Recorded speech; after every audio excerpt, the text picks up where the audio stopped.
하나님 말씀은 데살로니가전서 4장 1절부터 18절까지입니다. 데살로니가전서 4장 1절부터 18절까지의 말씀을 봉독해 드리겠습니다. 그러므로 형제들아, 우리가 끝으로 주 예수 안에서 너희에게 구하고 권면하노니 너희가 마땅히 어떻게 행하며 하나님을 기쁘시게 할 수 있는지를 우리에게 배웠으니 곧 너희가 행하는 바라 더욱 많이 힘쓰라.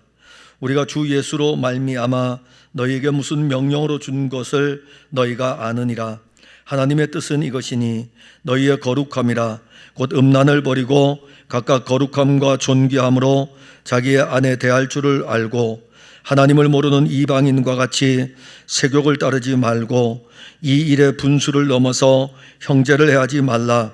이는 우리가 너희에게 미리 말하고 증언한 것과 같이 이 모든 일에 주께서 신원하여 주심이라. 하나님이 우리를 부르심은 부정하게 하심이 아니요 거룩하게 하심이니 그러므로 저버리는 자는 사람을 저버림이 아니요 너희에게 그의 성령을 주신 하나님을 저버림이니라. 형제 사랑에 관하여는 너희에게 쓸 것이 없음은 너희들 자신이 하나님의 가르치심을 받아 서로 사랑함이라. 너희가 온 마게도냐 모든 형제에 대하여 과연 이것을 행하도다. 형제들아, 권하노니 더욱 그렇게 행하고 또 너희에게 명한 것 같이 조용히 자기 일을 하고 너희 손으로 일하기를 힘쓰라. 이는 외인에 대하여 단정히 행하고 또한 아무 궁핍함이 없게 하려 함이라. 형제들아, 자는 자들에 관하여는 너희가 알지 못함을 우리가 원하지 아니하노니 이는 소망 없는 다른 이와 같이 슬퍼하지 않게 하려 함이라. 우리가 예수께서 죽으셨다가 다시 살아나심을 믿을진대 이와 같이 예수 안에서 자는 자들도 하나님이 그와 함께 데리고 오시리라. 우리가 주의 말씀으로 너희에게 이것을 말하노니 주께서 강림하실 때까지 우리 살아남아 있는 자도 자는 자보다 결코 앞서지 못하리라. 주께서 호령과 천사장의 소리와 하나님의 나팔 소리로 친히 하늘로부터 강림하시리니 그리스도 안에서 죽은 자들이 먼저 일어나고 그 후에 우리 살아남은 자들도 그들과 함께 구름 속으로 끌어올려 공중에서 주를 영접하게 하시리니 그리하여 우리가 항상 주와 함께 있으리라. 그러므로 이러한 말로 서로 위로하라. 아멘. 자, 이제 우리는 데살로니가전서 4장에 오게 되는데 데살로니가 교회에 보내는 이 첫 번째 편지의 결론 부분으로 갑니다. 그래서 4장 1절에 그러므로 형제들아, 우리가 끝으로 이렇게 말씀합니다. 즉 다시 말하면 데살로니가 교회의 어떤 목적을 가지고 지금 이 편지를 쓰는 것입니다. 이 편지를 쓰는데 데살로니가 교회 안에 침투하여 들어온 예수를 믿는 사람들이 신앙생활을 하다가 먼저 이 세상을 떠났을 때에 과연 그러할 때에 그들에게 소망이 없느냐, 이런 문제가 교회 안에서 사실 대두가 되게 되고, 이러한 일이 대두됨으로 인해 가지고 예수를 믿다가 먼저 죽은 자들, 그러니까 어떤 면에서 보면은 그들의 가족일 수도 있고 그들의 형제일 수도 있고 또 그들의 지인일 수도 있고 그러합니다. 그럴 때에 함께 예수를 믿는 사람이었는데 먼저 세상을 떠났어요. 그랬을 때에 이제 거짓 가르침을 가진 자들이 와가지고 예수가 오실 때까지, 주 예수께서 재림하신다고 하니까는 재림하실 때까지 살아남아 있어야 된다. 그렇지 않으면은 아무 소용이 없다라고 하니까는 그러면 나와 같이 신앙생활했던 이 사람이 이 육신의 장막을 벗어 먼저 떠났다면 그럼 저 사람에게는 소망이 없는 것인가? 그러니까는 이 데살로니가 교회 교인들은 이런 이야기를 들을 적에 혼란이 온 거죠.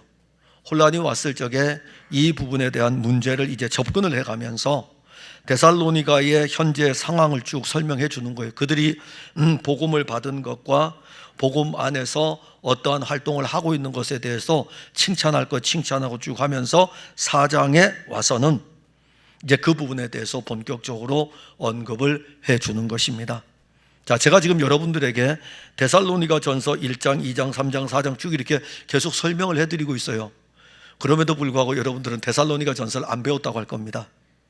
제가 이제 앞으로는요, 오후의 예배에는 무조건 짧은 성경의 내용들을 가지고 여러분들에게 이렇게 가르치려고 합니다.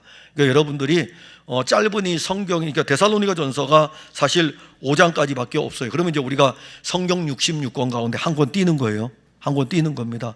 그러면 이제 요거 띄고 나면은 다음 달에 또 하게 되면 데살로니가 후서를 할 수도 있고 다른 것을 할 수도 있는데, 그렇게 짧은 것들을 통해 가지고 여러분들이 이 말씀 안에 지금 어떤 의미가 담겨져 있는지를 보시면 돼요. 주일날 낮에 설교는 성경 66권 가운데 여러분들에게 여기저기서 이렇게 하다 보니까는 여러분들이 전부 다 연결시켜 가는데 어려움이 있지만은, 오후 예배는 여러분들이 이제는 집중해서만 듣기만 하면은 이 내용이 어떤 내용이다라는 것을 알게 됩니다. 교회는 항상 어려움을 겪어요. 그러니까 지금의 교회만이 아니라 사도들이 사역을 할 때에도 교회는 어려움을 겪습니다. 그렇기 때문에 우리가 영적으로 예수 믿는 사람들이 모이는 교회는 굉장히 사랑이 많고 굉장히 이해심이 있고 그런 거 다 벗어버려야 돼요. 육신을 입고 있는 동안에는 항상 모든 것들이 자기중심적이 되기 쉽습니다. 이것을 예수 그리스도의 말씀으로 계속해가지고 이 말씀이 공급됨으로 인해가지고 나는 조금씩 축소가 되고 그리스도가 내 안에서 커져가는 거죠. 그러면은 그 안에 누가 풍성해지냐면은 그리스도가 풍성해지게 되는 것입니다. 이것을 이제 신학적으로는 영화로운 단계에 이른다 그러는데, 영화로운 단계는 이 세상에서는 육신의 장막을 벗을 때까지는 영화로운 단계는 이룰 수 없습니다. 그냥 성화의 과정, 그리스도를 닮아가는 그 과정을 가는데, 어떤 사람은 그리스도의 장성한 분량에 이를 수 있고 어떤 사람은 여전히 어린아이와 같은 신앙을 가질 수가 있습니다. 그런데 또 하나는, 여러분들이 가지는 장성한 분량의 신앙은 교회를 오래 다니면 장성해지느냐? 그것도 아닙니다. 오히려 데살로니가 교회 성도들처럼 3주 동안 복음을 받고 난 다음에 이들이 세상을 사랑하고 세상을 섬겼던 모든 것을 버리고 사시는 하나님께로 돌아오는 것은 교회를 다닌 연수와는 상관이 없습니다. 말씀이 그들 안에서 일할 때에 일어나는 것입니다. 이제 우리가 이제 보통, 저는 이제 목회자이기 때문에 교인들이 새로 오면은 상담도 하게 되고 이야기를 합니다. 그럼 이제 많은 사람들이 가지는 게 그거예요. 목사님, 저는 교회를 다닌 지 얼마 안 돼 가지고 잘 모릅니다. 물론 그 모른다는 것은 성경 안에 나오는 내용들을 모르기 때문이죠. 근데 여러분, 저도 몰라요. 저도 모르고, 그리고 우리 모두는 다 모릅니다. 그래서 어떤 경우에는 주일학교 아이들이 물어볼 때에 그거 내가 다음 주에 알아봐 가지고 알려줄게, 이렇게 할 수도 있어요. 목회자가 어떻게 성경 66권을 다 할 수 있겠습니까? 저도 몰라요. 저도 모르고 여러분들도 사실 다 아는 건 아니고, 그러나 우리 안에서 말씀이 일을 한다면은 이 말씀은 우리 안에서 풍성하게 자라게 하는데 교회를 다닌 연수하고는 상관이 없습니다. 그러나 단 교회를 다닌 이 연수를 통해서 우리가 일꾼을 세울 때는 조금은 우리가 살펴볼 수 있는 요소는 있죠. 자, 아무튼 4장으로 이제 넘어옵니다. 그러므로 형제들아, 이제 권면하는 내용입니다. 이제부터는 권면이에요. 바울이 데살로니가 교회를 때로는 칭찬하기도 하고 어떻게 행해야 할 것을 알려주면서 권면하는 것입니다. 오늘날 교회가 이 권면이 없어졌어요. 왜냐하면 저마다 자기 신앙이 최고라고 생각하기 때문에. 마치 사사시대입니다. 내 신앙이 최고예요. 우리 목회자들도 똑같아요. 우리 목회자들도 내가 가진 이 신학이 최고고 내가 가진 이 신앙이 최고다라고 합니다. 제가 어저께 이렇게 글을 하나 읽는데, 어떤 교수님이 가르치는데, 이분은 이제 칼빈의 이 신앙을 가지고 가르쳤어요. 칼빈의 신앙을 가지고 가르쳤는데 학생들이 들으면서 칼빈주의, 여러분들은 모르셔도 돼요. 그러나 이것만은 이제 나중에 결론만 아시면 돼요. 칼빈주의하고 알미니우스주의하고 무엇이 다릅니까? 그러면서 이 교수님이 이제 설명을 쭉 해주는 거예요. 해주면서 풀어간 그 내용에 이제 요즘은 영상 시대잖아요. 댓글에다가 이제 학생이 이렇게 달았대요. 우리 교수님은 칼빈주의도 아니고 우리 교수님은 제3의 길로는 갈 수 없는 분이다, 이런 식으로 이제 썼던 거예요. 근데 이 교수님이 어떤 이야기를 하시냐면은 가만히 보고서 글을 남기기를 이렇게 남겼어요. 예수님이 오시면 칼빈주의가 되든지 알미니우스주의가 돼야 되겠구나. 예수님이 오시면은. 저는 그 글을 읽으면서 참 오늘날 그리스도인들이 저마다 자기 주장들을 내세우고 자기중심적이잖아요. 그래서 내 신앙이 다 맞다고 생각해요. 그럼 예수님도 결국에는 그 사람 신앙 밑으로 들어가야 돼요. 여러분, 아닙니다. 우리는 칼빈도 예수 그리스도, 모든 사람들은 예수 그리스도, 그분이 전부이고 그분이 모든 것입니다. 그리고 그분이 우리에게 가르치는 이 말씀이 실제인 것입니다. 그래서 데살로니가 교회도 문제는 있어요. 우리 다 있고, 그럴 때에 그 4장 1절에 그러므로 형제들아 이렇게 말씀해요. 이것이 바울이 이 붓을 가지고 이 글을 지금 쓰는 거 아닙니까? 쓸 적에 형제들아라는 표현을 오늘 많이 해요. 9절에도 형제 사랑에 관하여, 단락이 바뀔 때마다 형제에 대해서, 13절에도 형제들아 이렇게 말씀합니다. 세 개의 내용이에요. 세 개의 내용이 크게 이루어지고 있는데 그 세 개의 내용을 언급할 때마다 형제라고 이야기합니다. 이 형제는 어떤 의미냐면은 가족이에요. 가족. 아델포스라고 하는 건데 가족입니다. 자, 여러분들은 가족일 경우에 어떨까요? 가족일 경우에는 실질적으로 여러 모습들이 다 있잖아요. 그럴지라도 혈연의 이 가족입니다. 데살로니가 교회가 여러 일들을 가지고 있을지라도 바울이 성령 안에서 보는 것은 형제라는 것입니다. 우리 하나님 나라의 한 가족이라 이겁니다. 자, 우리는 모두가 다 함께 주 예수 그리스도를 믿음으로 말미암아 구원을 얻었고, 이후에 지금도 하나님 나라의 가족일 뿐만이 아니라 예수의 나라에 이르렀을 때는 우리는 또한 가족으로 있게 될 것입니다.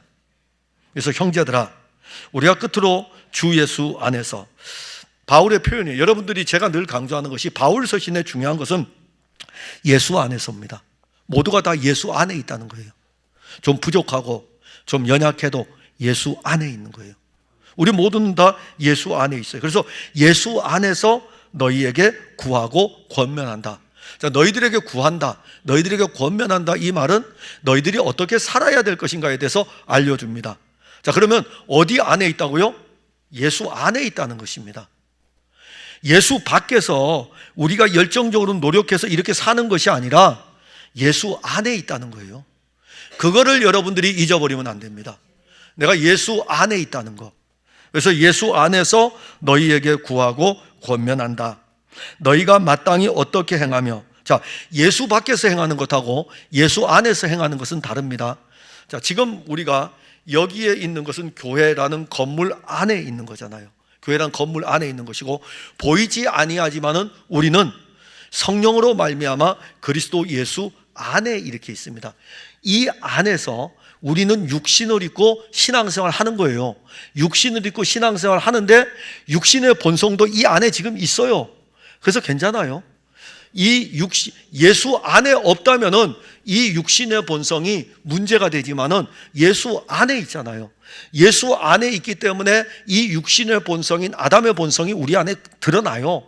그래서 아담의 본성을 따라 내가 말씀을 이루려고 하고, 내가 뭔가를 하고 싶어 하고, 하여튼 나라는 이 자체가, 이 본성이 끊임없이 여기서 살아나고 있다고요. 근데 이 본성 자체는 사실 이 안에 있는 은혜로 말미암아 사는 거예요. 그러니까 오늘 여러분들이 사는 이 모든 것은 예수 안에 있는 살아가는 삶의 은혜인 것입니다. 그러면 이 안에서 어떻게 행해야 되느냐? 이 안에서 말씀을 따라 행하는 것입니다. 밖에서 아니에요. 구약은 이 밖에서 이 말씀을 따라 살아가면은 여기까지 온다고 하지만은 인간은 여기까지 올 수 없다는 것이고, 신약은 그리스도 예수를 믿음으로 말미암아 이 안에 들어왔고, 이 안에 들어온 상태에서 이 말씀을 따라 사는 것입니다. 그러면 우리가 못 지킬 수도 있죠. 못 지킬 수도 있어요. 그래도 괜찮죠. 왜? 예수 안에 있기 때문에. 우리 중에 누가 하나님의 말씀을 다 지킬 수 있습니까? 누가 다 지킬 수 있어요? 아무도 없어요. 그런데 걱정하지 말 것은 그리스도 예수를 믿는 사람은 그 안에 있기 때문에. 구약의 성도들은요, 밖에 있잖아요. 밖에 있기 때문에 이 말씀을 지킴으로 말미암아 자기들이 달려와야 되는데 못 지키잖아요.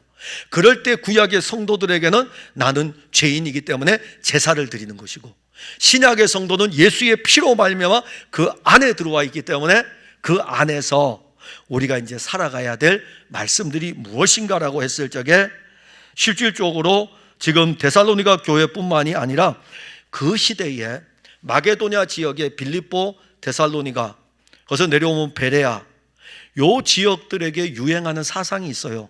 헬라 철학이에요. 헬라 사상입니다. 그리고 헬라의 이원론 사상을 받게 되면 어떤 경향을 받게 되냐면은 육은 악하고 영은 선하다고 하는 이원론에 빠지게 되고, 자, 육은 악하니까는 그럼 어떻게 할까요? 우리 육의 몸을 마음대로 써도 상관없는 거예요. 그리고 마음대로 사도 상관없기 때문에 어떤 일들이 벌어질까? 그래서 헬라 철학은 두 가지의 사상이 있어요. 한 사람들은, 어떤 부류들은 쾌락주의로 나가는 부류가 있고, 어떤 부류들은 금욕주의로 나가는 부류들도 있어요. 근데 이 본문은 어떤 내용일까요? 쾌락주의로 나가는 부류들, 자기의 육체의 몸을 자기의 즐거움을 위해서 사용하는 사람들.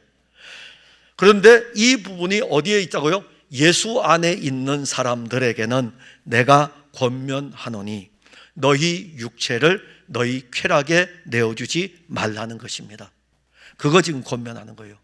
그러니까 그리스도인들은 신앙생활하면서 자기 즐거움을 위해서, 그러니까 여기는 지금 실질적으로 어떤 의미냐면은 그 당시에 쾌락주의자들이 자기 육체를 방탕한데 내놓는 것을 이야기하는 거예요. 그러다 보니까는 온갖 음행의 일들을 저지르게 되고 방종의 일들이 나타나기 때문에 이것으로 인해 가지고 누구를 해야 하냐면은 형제를 해야 하는 일들이 일어나는 것입니다. 이 부분을 지금 첫 번째로 언급을 하면서 하나님을 기쁘시게 할 수 있는지를 우리가 이제 살펴보고, 하나님을 기쁘시게 할 수 있는지를 우리에게 배웠다, 이렇게 말씀해요. 그러니까 바울이 복음이신 그리스도를 전하고, 복음이신 그리스도를 전하고 난 다음에 이 그리스도 예수 안에 있는 사람들이 살아갈 삶에 대해서 알려주는 것입니다. 우리 육신의 몸을 쾌락으로 내놓지 말고 그리스도 안에서 어떻게 살아야 할 것인가를 알려주는 거예요. 그러면 여러분들도 여러분들의 몸을 불의의 병기로 드리지 말고 의의 병기로 하나님께 드리는 것입니다. 그래서 로마서에서도 언급될 때에 6장, 7장으로 가면서 우리의 몸을 의의 병기로 드린다는 것은, 우리는 의가 없어요. 우리의 의가 의의 병기가 될 수 없는데 그리스도 예수가 의이시니까는 그분의 병기로 우리 몸이 사용되는 것입니다. 여러분들은 훌륭한 무기들입니다. 여러분들이 가진 이 육체의 이 몸을 통해 가지고 그리스도 예수의 나라와 그 일들을 이루어 가는 것입니다. 그래서 이 부분을 지금 언급하고 있고, 그 다음에 또 하나는 6절부터 보면은 어떤 내용이 나오냐면은 형제를 해하지 말라고 하면서, 형제를 해하지 말라는 것은 지금 이 일 안에서 그리스도 안에서 일어나는 일들이잖아요. 그리스도 안에서 일어나는 일들이기 때문에 형제들끼리의, 그러니까 성도들이 그리스도 안에서 이러한 일들이 충분히 일어날 수 있기 때문에 이 부분에 대해서 누가 신원하냐면은 주께서 신원하시는 거예요. 주께서 판단하신다는 거예요.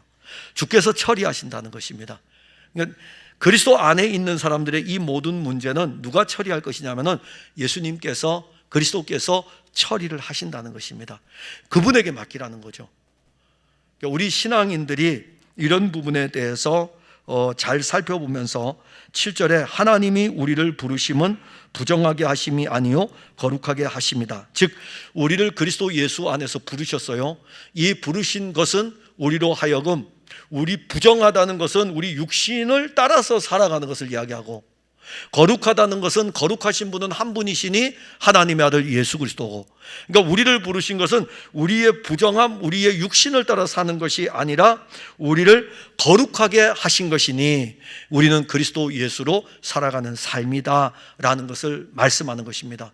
그래서 사실 데살로니가 교회가 이 말씀을 받을 때에 우리가 좀 이 말씀을 읽으면서 깊이 있게 좀 보아야 되는 것은, 그때에 성도들이 이러한 말씀을 받을 수 있는 데까지 자랐구나라는 것을 알 수 있고, 제가 여러 앞서간 신앙의 선진들의, 저는 요즘 나오는 목회자들의 설교는 안 읽어요. 근데 고전에 아주 오래전에 설교를 했던 분들의 설교집들을 이렇게 읽어보면, 특히 청교도들의 설교를 이렇게 읽어보거든요. 그러면 설교가 한 30페이지씩 돼요. 책에 한 편의 설교가. 읽는 데만도 한 편의 설교를 읽는데 1시간 넘게 걸리고, 그래 청교도들의 설교자들의 설교가 막 2시간씩 걸리고 그랬어요. 설교를 이렇게 하면. 근데 그 내용을 이렇게 쭉 읽어보면은, 그 당시에 성도들의 수준이 이러하였는가. 여러분들 혹시 책을 읽어볼 기회가 있으면 약속 그리고 구원이란 책을 읽어보셔요. 약속 그리고 구원이란 책을 읽어보면 4권으로 되어 있는데, 이 책을 읽어보면 신약의 창세기부터 요한계시록까지 4권의 책 안에 아주 하나님이 이루어 가시는 일들을 잘 표현했습니다. 근데 이게 누구를 위해서 쓴 책인지 아세요? 바로 주일학교 교사들을 위해 쓴 책이에요. 주일학교 교사들을 위해 쓴 책인데, 오늘날 신학생들의 필독서입니다. 신학생들의 필독서인데 읽으면 누군가가 설명을 해줘야 돼요. 그냥 읽어서 바로 이해되는 게 아니라 누군가가 덧붙여 설명을 해줘야 돼요. 좀 어렵다는 이야기죠. 그래도 여러분 한번 읽어보시죠. 그래도 이해는 되실 겁니다. 특히 우리 교인들은 충분히 이해가 될 거예요. 왜냐하면 제가 여러분들에게 약속 그리고 구원의 핵심이 누굽니까? 약속은 예수 그리스도, 구원도 예수 그리스도. 여기에 대해서 많이 설교를 했기 때문에 여러분들이 읽어보시면 여러분들은 알 수 있어요. 근데 어떤 신학생들, 목회자들은 이 책을 설명을 해주세요. 그런데 그것이 주일학교 교사들에게 쓰여진 책이에요. 제가 그 앞에 서문을 이렇게 쭉 읽으면서, 그때 당시에는 교인들의 수준이 이러했구나. 그때 당시에. 우리의 신앙은 계속해서 자라가서 거룩함, 부정함이 아니라 거룩함에, 오늘날 교인들이 부정함에 많이 나가요. 자기의 육신의 욕심을 따라, 자기의 육신을 따라서 가는 이 부정함. 거룩함은요, 그리스도 예수께서 내가 거룩하니 너희도 거룩하라라고 하는 이 구약의 말씀은 그리스도로 말미암아 우리에게 이루어진 일입니다. 그래서 우리는 그리스도의 거룩을 통하여 가지고 하나님의 거룩에 참여하게 되기 때문에, 하나님이 우리를 부르신 것은 거룩함에 나아가게 하는 것이기 때문에 그리스도 안에서의 이 문제가 반드시 대두가 됩니다. 그리고 8절에 보면, 그러므로 저버리는 자는 사람을 저버림이 아니요 너희에게 그의 성령을 주신 하나님을 저버립니다. 즉 다시 말한다면, 우리 그리스도인들이 예수 안에서 살아갈 때에 육신의 본성을 따라 자기 쾌락을 위해서 살아가는 자들은 사람을 저버린 것이 아니라 하나님을 저버린 것이다, 이 말씀을 합니다. 그러면 데살로니가 교회 성도들이 이 말씀을 받을 때에, 그때 당시에 그 지역의 헬라의 철학의 그 모든 지배 아래에 있었기 때문에, 육신은 악한 것이니까 우리 마음대로 쾌락을 위해서 내어줘도 된다는 이러한 사고를 가진 것이 교회 안에 들어오고 있기 때문에 그럴 수 없다라는 것을 알려주는 것입니다. 그리고 그 다음에 9절에 보면은 형제 사랑에 관해, 그러면 앞에서 우리가 볼 때에 6절에 이 일의 분수를 넘어서 형제를 해하지 말라 그랬어요. 즉 우리의 육신을 가지고 형제들을 괴롭히고 형제들을 해하는 일들은 해서는 안 된다. 왜? 우리는 예수 안에 있는 사람들이기 때문에. 그러면 이 예수 안에 있는 사람은 한 형제인데, 이 형제 사랑에 관하여는 바울이 데살로니가 교회 편지를 쓸 때에 너희에게 쓸 것이 없음은 이랬어요. 그 의미는 뭘까요? 데살로니가전서 1장에 보게 되면은 믿음의 역사와 사랑의 수고와 소망의 인내라 그랬어요. 그게 칭찬받는 데살로니가 교회의 모습이에요. 그렇기 때문에 사랑의 수고가 있잖아요. 사랑의 수고가 있는 데살로니가 교회 교인들이기 때문에 형제 사랑에 관해서는 내가 더 이상 쓸 것은 없는 것 같다, 이 말씀을 하는 것입니다. 저는 여러분들에게 더 이상 쓸 것이 없는 것은, 제가 여러분들에게 더 이상 예수 그리스도에 대해서 전하지 않아도 저는 여러분들이 예수는 그리스도이며 하나님의 아들로 믿는 것을 알고 있습니다. 그럼에도 불구하고 또 쓰고 있어요. 저도 또 계속 설교를 하고 있고요. 형제가 사랑에 관하여는 너희에게 쓸 것이 없음은 너희들 자신이 하나님의 가르치심을 받아 서로 사랑함이라. 가르치심을 받았다 이거죠. 누가 가르쳤어요? 사도들이 가르치고, 그리고 복음을 받은 사람들이 지도자들을 통해서 가르치고. 그러니까 말씀은 자꾸 가르침을 받아야 돼요. 저도 지금도 배우잖아요. 저 지금도 배워요. 저 지금도. 근데 너무너무 좋아요. 제가 학생들을 가르치기도 하거든요. 그런데 저를 가르쳤던 지도 교수님 김동주 원장님 오셨죠. 근데 그분 강의에 가서 앉아 있어요. 학교 행정실에서 와서 딱 보고 놀래요. 아니, 교수님도 여기서 배워요? 그러길래 더 배워야죠. 더 배워야죠. 왜냐하면 저보다 그리스도가 풍성하다면 저는 누구에게도 배워야 돼요. 배워야 돼요. 그래야 제게도 그리스도가 더 풍성해지니까. 저도 배워야 되고. 여러분들은 어떻습니까? 여러분들도 다른 건 몰라요. 가르침, 예수님의 이 가르침에 대해서 여러분들도 배워요. 그러면서 배워가면서 뭐냐면은 이 가르침을 통해 가지고 서로 사랑하라. 서로 사랑하는 거예요. 혼자 사랑하는 게 아닙니다. 그러니까 오늘날 교회가 병들게 되면 어떤 현상이 나타나냐면은 나는 사랑한다고 이야기하고 다른 사람이 나를 사랑하지 않는다고 이야기해요. 그게 바로 병들어 보이는 교회의 모습이에요. 그냥 데살로니가 교회는 지금 잘하고 있어요. 왜냐하면 사랑의 수고를 하고 있기 때문에 더 이상 가르칠 게 없어요. 그럼에도 불구하고 또 이 말씀을 통해서 가르치는 것은 더 서로 사랑하라. 사랑은 끊임없이 계속되어지는 것이고 사랑은 끊임없이 계속해서 공급되어지는 것입니다. 10절에 너희가 온 마게도냐, 지금 데살로니가 지역이 어디냐면은 마게도냐 지역이에요.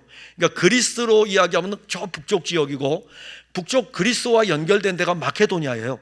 이 마케도니아인데 이 그리스와 마케도니아인데 여기가 다 헬라의 영향 아래에 있습니다. 그래서 데살로니가 지역을 이야기할 적에 마게도냐 모든 성도라고 이런 표현을 써요. 마게도냐 데살로니가 위에가 빌립보거든요. 거기에 있는 모든 형제에 관하여는 과연 이것을 행하도다.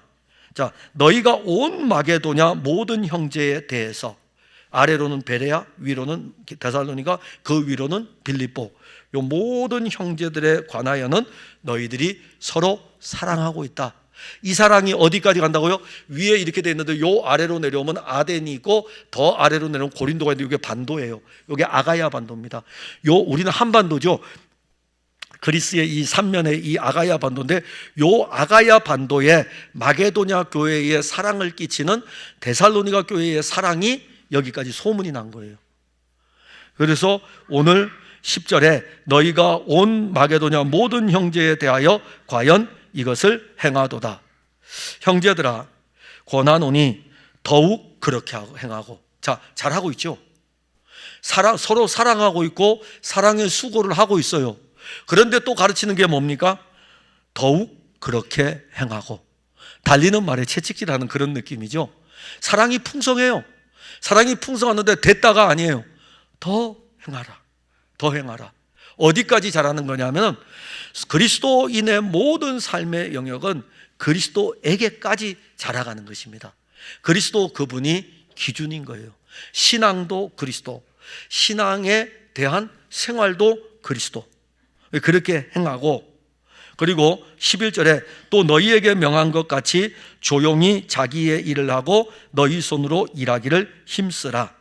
자, 이 부분은 왜 언급이 되냐면 데살로니가 교회 두 번째 편지를 쓸 때에 이 부분에 대해서 더 자세하게 나오는데 이미 첫 번째 편지에 쓸 때에 뭔가를 지금 알고 있는 거예요. 조용히 자기의 일을 하고 너희 손으로 일하기를 힘쓰라.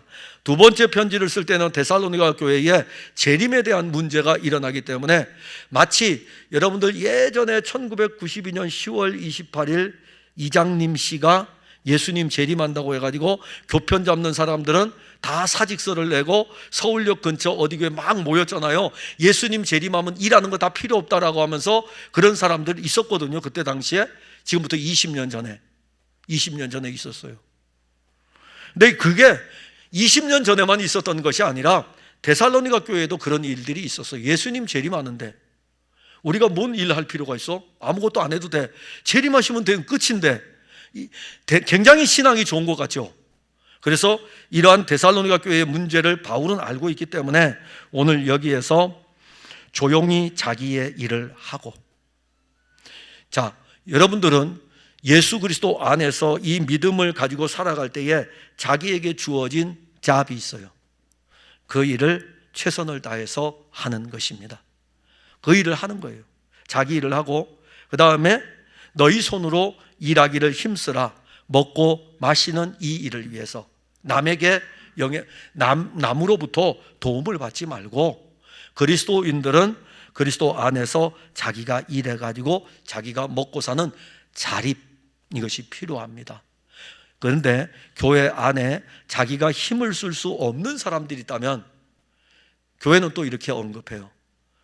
디모데에게 편지를 보낼 때에는, 디모데는 앞으로 목회자가 되니까는, 그럴 때에는 교회가 먼저 돌아봐야 되고, 그러니까 그런 경우에는 교회가 먼저 돌아봐야 되고, 그렇지 아니할 경우에는 자기가 일할 수 있는 사람은 조용히 자기 일을 해야 돼요. 일을 하셔야 됩니다. 난 이제 예수 잘 믿기 때문에 이제는 뭐 예수님이 최고기 때문에 나는 이제 세상 일 안 하고, 그렇게 이원론 쪽으로 구분 짓지 마세요. 여러분들이 일하는 일터가 주님의 일터입니다. 만일 여러분들 중에 그런 사고를 가지고 있어가지고 나는 주님의 일만 할 거야, 교회 일만 할 거야, 세상 일은 안 할 거야 하는 사람은 신학을 하세요. 그러려면 신학을 하세요. 그러면 저처럼 세상 일 안 하고 설교 준비하고 교인들 신방하고 이런 일을 할 수 있으니까는, 이 말씀은 여러분들에게 주어진 그 어떤 일자리도 주님의 일입니다. 먹고 마시는 이 일터가 그리스도의 일터예요. 여러분들의 가정도 똑같은 것입니다. 거기에서 여러분들은 열심히 일을 해야 됩니다. 그리스도인은 더 부지런해야 돼요. 그리스도인들은 더 깨끗해야 돼요. 왜? 우리는 그리스도 안에 있기 때문에. 그리고 자기 손으로 일하기를 힘쓰라 그러고, 12절에 보면 이는 외인에 대하여 단정히 행하고, 자, 외인에 대해서 단정히 행한다는 것은 바깥 사람들, 불신자, 예수 밖에 있는 사람들이 우리를 볼 때에 트집을 잡을 것이 없다는 거예요. 쉽게 말하면 트집을 잡을 것, 그러니까 보여주기 위해서 그렇게 살라는 것이 아니에요. 그냥 그리스도 안에 있는 사람이 그렇게 살아가면, 자, 여러분 보여주는 식은 어떨까요? 저 사람이 있으니까는 내가 신앙생활 잘하는 것처럼 보여야 되잖아요. 그게 외식이에요. 그런 것이 아니고 그냥 그리스도의 생명으로 살아가면 바깥 예수 안 믿는 사람들, 외인들이 우리를 볼 때에는 참 저 사람은 뭐라고 부를까요? 그리스도인이구나. 그냥 그리스도밖에 없으니까는. 외인들이 우리를 볼 때에, 세상 사람들이 우리를 볼 때에 그리스도인이라고 불려져야 됩니다. 여러분들은 과연 세상 사람들이 볼 때 뭐라고 부르고 있을까요? 제가 어저께 그 학교에 조그만 신학교에서 강의를 하는데, 어저께가 이제 학기 말 마지막이었어요. 자기들끼리 막 하면서 완전히 자기들끼리 이야기해. 와, 오늘 수업이 완전히 봉숭아학당이라 그러더라고요. 그래서 진짜 봉숭아학당 그런 모습이었어요. 여기저기서 막 툭툭 튀어나오는데, 마지막 수업 시간이니까는 이제 시험만 보면 되니까는 자기들 나름대로 이제 막 놀고 싶고 그런 거예요. 그러다가 뭐 하여튼 저에 대해서 뭘 이야기를 했어요. 그래서 제가 그게 뭔데요 했더니 세 가지를 이야기했어요. 세 가지를 이야기했는데 그 세 가지 다에 예수님이 들어가 있어요. 저를 표현할 때. 그래서 제가 고맙다 그랬어요. 원래 그분들에게도 예수에 대해서 가르쳤기 때문에. 제 평생의 소원은 이 교회를, 이런 거 하면 안 되는데, 제가 이 교회를 사임하고 이 교회를 이제는 끝냈을 적에 후대에 우리 혜연이, 은주 우리 청년회장, 여러분들이 이 교회의 주역이 될 거 아닙니까? 그죠? 그럼 여러분들이 이 교회 주역이 됐을 때, 그때 김성만 목사님은 예수밖에 몰랐어. 그거에 평가하면 됩니다. 다른 평가가 뭐 있겠어요? 예수밖에 몰랐어. 예수님만 전했어. 예수 안에 계셨어. 예. 그러니까 교회 안에서도 그렇고 교회 밖의 사람들이 볼 때에 예수, 외인에 대해서 단정히 행하라는 것은 여러분들에게서 그리스도 예수가 나타나야 돼요. 그리고 또한 아무 궁핍함이 없게 하려 함이라. 왜? 여러분들이 열심히 수고하고 일하면서 살아가야 궁핍함이 없잖아요. 언제까지 교회 안에서 여러분들이 손을 벌리면서 살아가겠습니까? 나누어 주는 것이 훨씬 유익합니다. 참 우리가 왜 하나님은 손을 이렇게 만들었는지 몰라요. 그죠? 거두어 드리는 건 되게 잘하는 것 같아요. 거두어 드리는 거는 풀어서 베풀어야 돼요. 다른 사람 것 가지고 베푸는 게 아니라 자기 것을 가지고 베풀 수 있어야 돼요. 아니 다른 사람 것 가지고 뭘 못하겠습니까? 저 사람들 거 가져와가지고 이 손을 베푸는 건 아니고 자기가 일을 하고 자기의 것을 가지고 이렇게 베푸는, 이게 사랑의 수고입니다.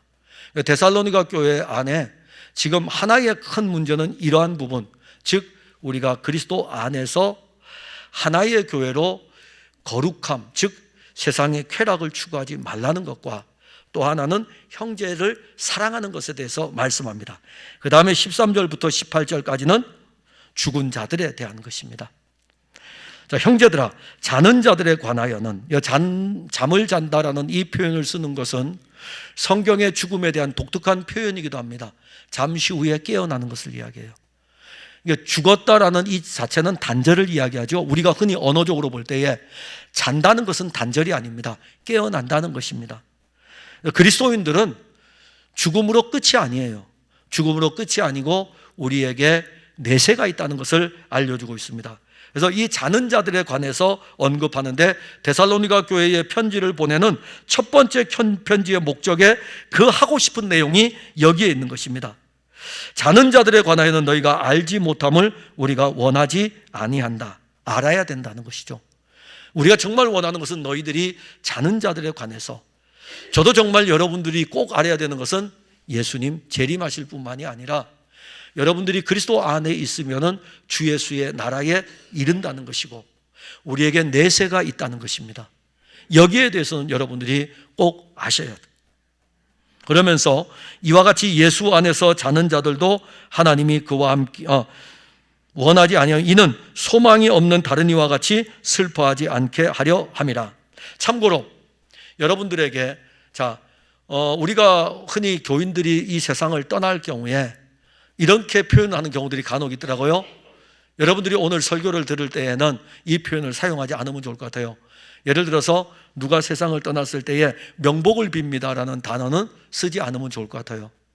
명복을 빈다는 이 자체는 다음 세계에 대해서 이야기하는 것이고 다음 세계에 대해서 이루어질 것에 대한 것을 이야기하는데 불신자들이 쓰는 용어예요. 저는 여러분들이 쓸 적에 그리스도의 위로가 그 슬픔을 당한 사람들에게 함께 하기를 바라고, 이건 불신자들이 쓰는 어떤 명복이라는 단어는 될 수 있으면 교인들은 쓰지를 않는 게 안 쓰셔야 돼요. 그리고 우리 그리스도인들은 이런 문화를 선도해 나가야 됩니다. 다시 만날 그날을 우리가 보고 부활의 소망으로 함께 나누는 거죠. 될 수 있으면 그렇게 쓰셔야 돼요. 저기 불신자. 그러니까는 여러분들이 이 시대를 이끌어 가야 된다니까요. 이 시대를 이끌어 가야 돼요. 그래서 여기 보면은 슬퍼하지 않게 하려 함이라. 그런데 또 이것을 오해해요. 예수 믿는 사람들이 울고 있다고 해가지고 막 가가지고서 여러분들이 예수 믿는 사람이 맞아 소망이 없이 말이야 그렇게 울면 어떻게, 이렇게도 하지 마세요. 우리 앞서간 신앙의 선진들도 육신의 이별을 했을 때에는 울었어요. 애곡했어요. 애곡하는 것은 애곡하는 거지만은 여러분들이 품어줄 수도 있어야 됩니다. 슬퍼하지는 마세요. 같이 우는 자들과 같이 울어주시면서. 그러나 또 하나는 소망을 가지고, 소망 없는 다른 이와 같이잖아요. 우리는 소망이 있으니까는 소망을 가지고 위로하는 것입니다. 또 하나는 우리가 예수께서 죽으셨다가 다시 살아나심을 믿을진데, 자는 자에 대해서, 죽은 자들에 대해서 알아야 될 거. 여러분들은 예수님이 죽으셨다가 다시 살아나심을 믿고 있습니까? 그게 정말 중요해요. 이게 여러분들에게 지식이 아니에요. 교회 다니면 십자가를 알고 부활이 아는 것에 대해서 오랫동안 한 20년만 교회 다니면 뭐 다 알지 왜 모르겠습니까? 그게 지식이 아니라 성령으로 말미암아 우리 안에 예수님의 죽으심이 나와 함께, 예수님의 부활의 생명이 나와 함께, 예수와 함께 죽고 예수와 함께 살고, 이 생명의 은혜가 우리에게 실제여야 되는 거예요. 그러면 여러분들이 지금 사는 것은 누구와 함께 사는 것입니까? 그리스도와 함께 사는 것이에요. 부활 생명입니다. 예수께서 죽으셨다가 다시 살으심을 믿을진데, 그것을 믿는다면 무엇을 볼 수 있습니까? 예수 안에서 자는 자들도 예수님이 오실 적에 그들도 데리고 올 것이다. 자, 재림에 대해서 이제 언급합니다. 자는 자들에 대해서 언급하면서, 이 자는 자들, 그리스도 안에서 죽은 자들을 언급하면서 재림을 언급할 때, 왜 이걸 언급할까요? 예수님이 재림할 때 이 사람들도 데리고 온다는 것은, 이 사람들이 죽은 자들일까요? 살아있는 자들일까요? 예수 안에서. 자, 저희 아버지도 돌아가셨어요. 저희 어머니도 돌아가셨어요. 죽었잖아요. 그죠? 그런데 살아계시다니까요. 살아계시다고요. 여러분들 주변에 여러분들 부모님, 여러분들 형제들 다 있잖아요. 그런데 예수 안에 자는 자들, 예수 안에 죽은 자들은 살아있어요. 그래서 예수님 오실 때에 이들이 죽은 자로 오는 것이 아니라 살아있는 자로 같이 오는 거예요. 이게 재림에 대한 놀라운 신앙인 것입니다. 저희 아버지와 저희 어머니는 예수님 재림할 때에 그분들이 살아서 오는 거예요. 지금도 살아계시고요. 아브라함의 하나님, 이삭의 하나님, 야곱의 하나님, 산자의 하나님. 아브라함은 벌써 죽었잖아요. 이삭은 죽었잖아요. 야곱은 죽었잖아요. 그러나 아브라함은 여전히 살아있어요. 이삭도 살아있어요. 야곱도 살아있어요. 그게 믿어집니까? 그게 믿어져야 돼요. 제가 혹 여러분들보다 먼저 이 세상을 떠날 때에 제 육신은 죽은 자이지만 저는 살아있어요. 살아있고 주 예수께서 재림하실 때에 저는 예수님과 함께 같이 올 자예요. 저뿐만이 아니라 여러분들도 똑같습니다. 그와 함께 데리고 오시리라. 15절에 우리가 주의 말씀으로 너희에게 이것을 말하노니. 자, 바울은 자기의 말이 아니라 이거예요. 주의 말씀이라 이거예요. 주의 말씀으로 너희에게 이것을 말하노니 주께서 강림하실 때까지 우리 살아남아 있는 자도 자는 자보다 결코 앞서지 못하리라. 이 표현은 뭐냐 하면은, 예수님 재림하실 때에 살아남은 자들이 있을 거 아닙니까? 살아남은 자들이 있을 때에 예수님 재림하실 때에 죽은 자들을 데리고, 자는 자들을 데리고 오기 때문에 이 살아있는 자들이 앞서지 못하는 것은, 이들은 여기에서 공중에 들려 올려가지고 예수님을 중심으로 해서 자는 자들은 같이 오고 있고, 살아남은 자들은 여기서 들려 올려가지고 재림하시는 예수님과 만나게 되고, 이 영적인 신비한 비밀을 지금 데살로니가 교회에 편지를 쓰면서 알려주는 것은 소망을 가지라 이겁니다. 소망을 가져야 되고, 또 하나는 이런 일들이 일어나는 것은 무엇일까요? 다른 게 아니라 임마누엘입니다. 임마누엘. 자, 하나님께서 우리와 함께 하시죠. 하나님이 우리와 함께 하기 위해서 그의 아들을 우리와 같은 육신의 모양으로 보내주셨어요. 그래서 그 이름을 임마누엘이라 하리라. 근데 그분이 이 세상을 떠날 때에, 하늘로 다시 본향으로 돌아갈 때에, 볼지어다 내가 세상 끝날까지 너희와 항상 함께 있으리라. 임마누엘. 그리고 그분이 그 약속대로 그의 영을 보내가지고 우리와 지금 그의 영이 우리와 함께 합니다. 임마누엘. 그런데 다시 재림하시게 되거든요. 왜 재림하시느냐? 우리와 영원히 함께하기 위해서. 영원히 함께하기 위해서. 주님은 우리와 영원히 함께하기를 원하셔요. 그리스도 예수 안에 있는 사람들은 먼저 자는 자들도 예수와 함께, 그리고 우리 살아남은 자도 예수님 재림할 때에 그와 함께 하는 것입니다. 이 신앙을 우리는 가지고 가고, 또 하나는 우리가 위로할 수 있는 유일한 것은 바로 이러한 것입니다. 무엇으로 위로하겠습니까? 예수 그리스도가 우리의 위로예요. 예수 그리스도가 우리의 위로인데, 예수 그리스도 안에는 모든 것의 풍성이에요. 자, 그러면 모든 것의 풍성인데 그 중에 교회 안에 지금 자는 자들에 대한 이 문제가 있을 때에 이 문제에 대해서 위로를 줄 수 있는 것은 무엇일까요?